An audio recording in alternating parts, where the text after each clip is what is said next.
আসসালামু আলাইকুম। আপনাদের মাঝে সপ্তম পর্ব নিয়ে আসলাম। আশা করছি সবাই ভালো আছেন। আমার চ্যানেলটি এখনও যারা সাবস্ক্রাইব করেন নাই অবশ্যই সাবস্ক্রাইব করবেন, সাথেই থাকবেন। আজকে আমরা একটি নতুন টপিক নিয়ে আসছি, এটা হচ্ছে গার্মেন্ট কস্টিং।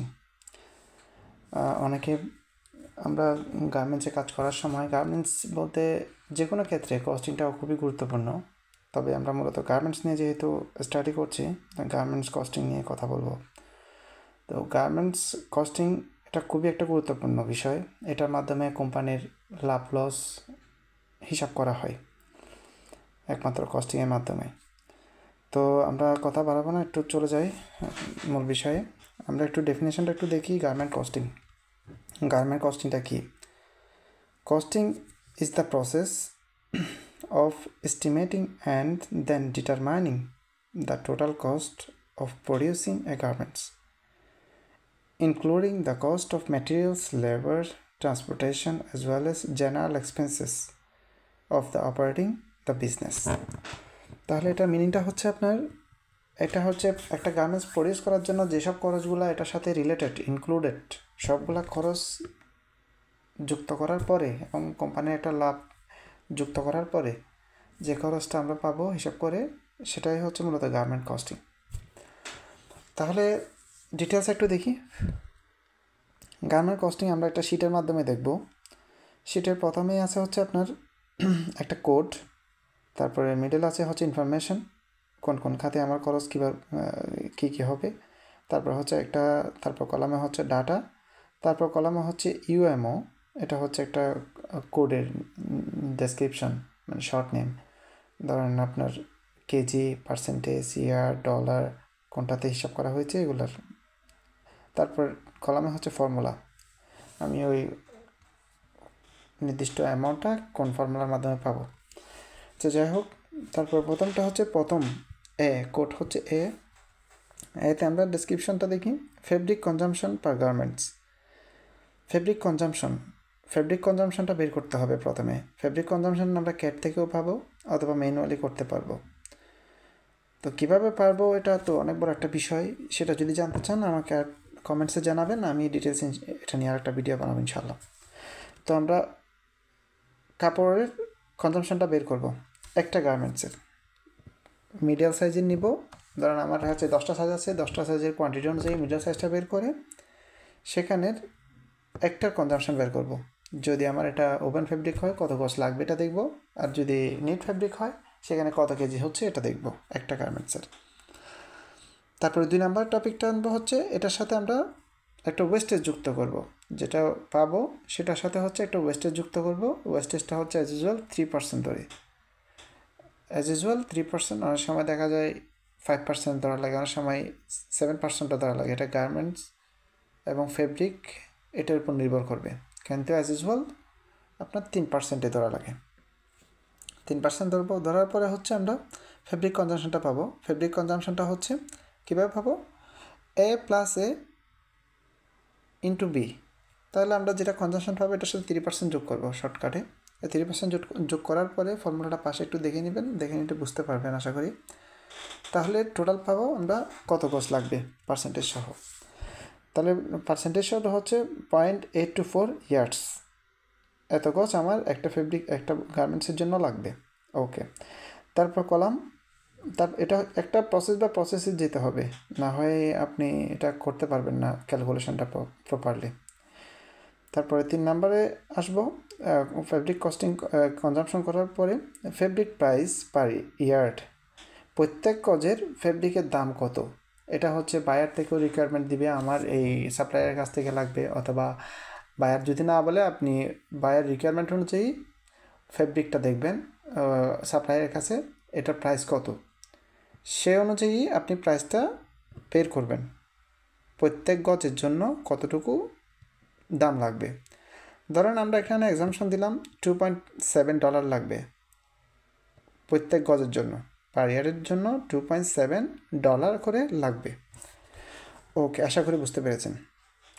এরপরে হচ্ছে আমরা এটার সাথে পরের ধাপে দেখব charge for insurance and freight per yard. প্রত্যেকটা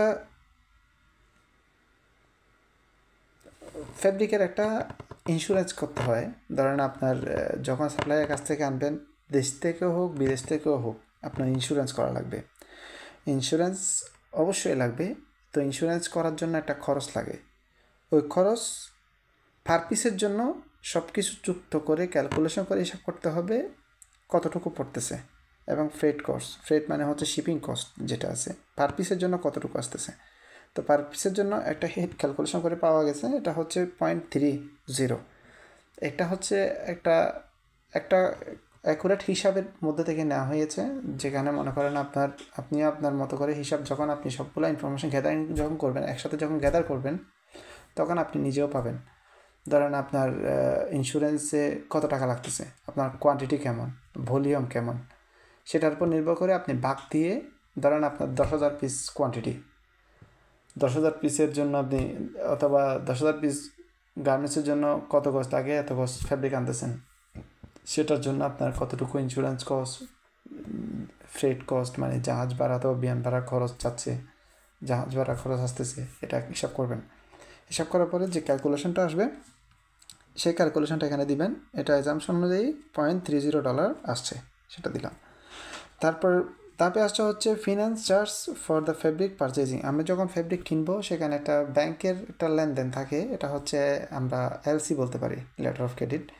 ব্যাংকের লেনদেনের মাধ্যমে হচ্ছে আপনার এটা কিন্তু আসবে। এটা আপনি নিজে নিজে তো আনতে পারবেন না, এটা মধ্যস্থতা হিসেবে ব্যাংকে কাজ করবে। তো ব্যাংক একটা চার্জ নেয়, সেই হিসেবে ওই চার্জের একটা খরচ আছে, সেটা একটা ব্যাংক 15% নিয়ে থাকে অ্যাজ ইউজুয়াল। যে খরচটা থাকবে ওখানের, সেটা 50%। তো সেই অনুযায়ী টোটাল অনুযায়ী যে অ্যামাউন্টটা পাবো আমরা, সাপোজ এখানে $2.7 আর 0.30 পাইছি, টোটাল হচ্ছে $2.81 হইলো।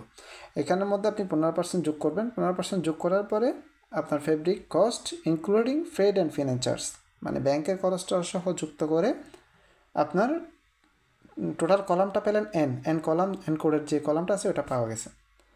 এখন এখানের মধ্যে আপনার আনার খরচ পর্যন্ত যেটা, এটা হয়ে গেল, মানে আপনি ফেব্রিক আনছেন, এতটুকু খরচটা এখানে অ্যাড হয়ে গেল। ওকে, দেন আপনার আসলো ট্রিম কস্ট পার গার্মেন্টস। আপনার গার্মেন্টসের জন্য অবশ্যই ট্রিম অ্যাক্সেসরিজ লাগবে।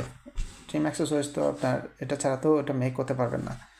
এখানে অনেকগুলো ট্রিম অ্যাক্সেসরিজ থাকে, যেমন ধরেন বাটন থাকে, তারপরে থ্রেড থাকবে, অথবা একটা, এটা শার্টের ক্ষেত্রে বলছি, অনেক স্টাইল আছে, অনেক ধরনের, যেমন ইলাস্টিক লাগবে, জস্টিং লাগবে, তারপরে যেসব স্টাইল বেঁধে যেসব অ্যাক্সেসরিজগুলো লাগে এগুলো লাগবে। তো এগুলোর জন্য কস্টিং করতে হবে। কস্টিং করব আমরা পার গার্মেন্টস অনুযায়ী, একই হিসাব এখানে সবগুলোরে আমি একটা গার্মেন্টসের হিসাব করব। তো ট্রিম কস্ট পার গার্মেন্টস, তাহলে আমরা একটা গার্মেন্টসের ধরেন আমি শার্ট ধরলাম, বাটন লাগবে 5টা অথবা 10টা অথবা 15টা বাটন লাগবে, ছোটো বড় মিলাই। তো 15টা বাটনের জন্য আপনার কতটুকু খরচ আসতেছে, এটা তাও সাপ্লাইয়ের কাছ থেকে পাবো, উনি কত করে সেল করতেছে, অথবা কাস্টমার যেখানে বলছে আমি ওই সাপ্লাইয়ের সাথে যোগাযোগ করে দেখলাম প্রাইস কতটুকু পড়তেছে, তাহলে আমি সে যেই হিসাব করে ফেলবো। আশা করি বুঝতে পেরেছেন। তারপর আসবো হচ্ছে এটা পাওয়ার পরে আমরা এখন থ্রেড কনজামশন নেব। থ্রেড কনজামশন পার গার্মেন্টস, প্রত্যেকটা গার্মেন্টসের কতটুকু সুতা লাগবে। ধরেন আমার একটা গার্মেন্টসের জন্য 210 মিটার লাগলো, এটা কেমনে পাবেন, সেটা ডিপার্টমেন্টের যারা কস্টিং করেন ওনাদের কাছ থেকে পাবেন, অথবা আপনি যদি এক্সপিরিয়েন্স থাকলে নিজেও করতে পারবেন। থ্রেড কনজামশন নিয়ে ইনশাল্লাহ পরের একটাতে স্লাইডে আমি দেখাবো কীভাবে থ্রেড কনজামশন করতে হয়, এটা নিয়ে চিন্তা করার কিছু নেই। তো আমি বলে গেলাম, এটা ধরেন একটা গার্মেন্টসে 200, আমরা যেহেতু কস্টিং করতেছি সেই জন্য বলছি সুতার কনজামশনটা আমি পাইলাম 210 মিটার। তাহলে আমরা পার কোণে 5,000 সাইজের, মানে 5,000 মিটারের এক সাইজের কোণে এটা $6 করে আসলো। তাহলে আবার এখানে তো আমার $6 হবে না, 210 মিটারের কতটুকু আসতে সেটা হিসাব করবো। তো থ্রেড কস্ট আসলো $0.25। 25টা কেমনে আসলো, পাশে ফর্মুলাটা দেওয়া আছে, একটু দেখে নেবেন কোনটার সাথে কোনটা গুণ করছে এবং কোনটা ভাগ করা হয়েছে। আশা করি বুঝতে পেরেছেন। এরপরে এখানে আমাদের অ্যাক্সেসরিজের ইনক্লুডটা হয়ে গেল। যদি আরও কোনো অ্যাক্সেসরিজ থাকে এটাও অ্যাড করবেন এখানে, এটা আপনার উপর, আপনার গার্মেন্টস স্টাইলিংয়ের উপর নির্ভর করবে। তারপর আসছে হচ্ছে আপনার গার্মেন্ট অ্যাসেম্বলি হচ্ছে ধরুন আমার ওই একটা স্টাইলের থ্রেড এবং অ্যাসেম্বলি, এটা ডিপার্টমেন্ট থেকেই নেওয়া হয় মূলত, যদি আপনি অ্যাকুরেট ইনফরমেশান চান। তো অ্যাসেম্বলিটা সম্পর্কে একটু আমি অবশ্য আগের স্লাইডে আলোচনা করছি, যদি কোনো কনফিউশন থাকে জানাবেন। তাহলে এসএমবিটা নেবেন। এসএমবিটা নেওয়ার পরে সিপিএম বের করতে হবে, cost per minute, labour cost কতটুকু আসতেছে এটা আপনার কোম্পানির কাছ থেকে আপনাদের অবশ্যই থাকবে হিসাব। ধরেন একটা কোম্পানির কতটুকু খরচ আছে লেবার কস্ট, শ্রমিকদের প্রতি মিনিটের কস্ট, সেটা নেবেন, যেহেতু এসএমবির সাথে সিপিএম যুক্ত, ইনক্লুডেড। এটা নেওয়ার পরে তারপর হচ্ছে আপনার লেবার কস্ট পার গার্মেন্ট। তাহলে প্রত্যেকটা গার্মেন্টসের এখন লেবার কস্টটা বের করব। এটা পাশে দেওয়া আছে আই ইন্টু জে, আই মানে এসএমবি গুণ সিপিএম, কস্ট পার মিনিট গুণ দিবেন, তাহলে এটার লেবার কস্টটা পেয়ে যাবেন। এখন অতটুকুতে আমরা কী কী পাইলাম? আমরা ফেব্রিক খরচটা পেয়ে গেলাম, তারপর অ্যাক্সেসরিজ কস্টটা পেয়ে গেলাম, গার্মেন্টসের এসএমবির লেবার কস্টটা পেয়ে গেলাম। এবার টোটাল গার্মেন্টসের কস্টটা পাবো। টোটাল গার্মেন্টসের যতটুকু খরচ হচ্ছে এটা সবগুলো একসাথে যোগ করব। ধরেন আমার এখানে পাইলাম N+A+O+P,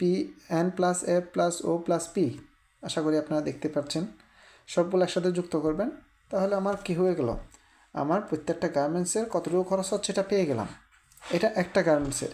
তো গার্মেন্টসের ইউজুয়ালি ডজন হিসাব করে, তাহলে আপনি ইন্টু 12 দিবেন, এটা কোন 12 দিলে আপনি পেয়ে যাবেন আর তার এক ডজনের জন্য কতটুকু খরচ লাগবে, টোটাল খরচ কতটুকু আসবে একটা গার্মেন্টস মেক করার জন্য। তো আশা করি আপনাদেরকে আমি গার্মেন্ট কস্টিং বিষয়টা নিয়ে ধারণা দিতে পারছি। আসলে গার্মেন্টস তো অনেক বড় একটা বিষয়। তো আমি যতটুকু আছে শর্টকাটে যতটুকু বুঝতে পারেন, যাতে নিয়ে আসা যায় শর্টকাটের মধ্যে, অতটুকুই বুঝাই দিলাম। এর মধ্যে যদি আরও ডিটেলস জানতে চান আমাকে অবশ্যই কমেন্টসে জানাবেন, আমি ইনশাল্লাহ আপনাদেরকে অবশ্যই আর একটা ভিডিওতে সব ডিটেলস দিব। আমার চ্যানেলটি অবশ্যই সাথেই থাকবেন। ইনশাল্লাহ পরের স্লাইডে আমরা থ্রেড কনজাম্পশন অথবা আরও ভালো ভালো টপিক নিয়ে আসার চেষ্টা করব। আর এখানে কোনো কিছু বিষয় যদি জানা থাকে অবশ্যই আমাকে জানাবেন। সাথেই থাকুন। ধন্যবাদ। আসসালামু আলাইকুম।